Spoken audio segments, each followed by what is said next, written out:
Ay, ako nga pala si Cyril Bogante, operator ng DTF machine dito sa Transferate 999. 6 na araw naman po namin ito nagamit na may total meters na 189. Ito naman po aming printed red area. Ang huling palit po nito nung March. Ito naman po aming capping na may 90% good condition pa po. Ganito naman po mag-head clean.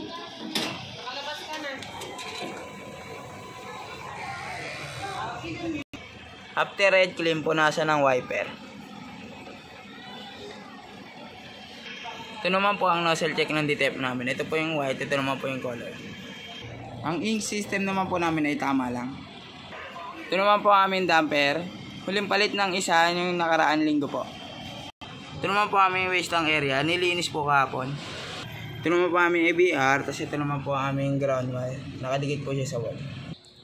Ito naman po aming mga stock na DTF powder at DTF ink. Ito naman ang in-use ink namin nakalagay sa basket ng maayos. Ito naman po ang DTF powder, DTF ink, and dito naman po nakalagay yung film. Ito naman po ang consumable monitoring namin. Sa white naman po, dalawa po nagamit. Magenta, isa. DTF powder, dalawa. DTF film, 3. Kuya solution, isa. Ito naman po ang DTF output namin. Ito naman po ang printer daily checklist namin. Ito naman po ang DTF weekly checklist po. Thank you po.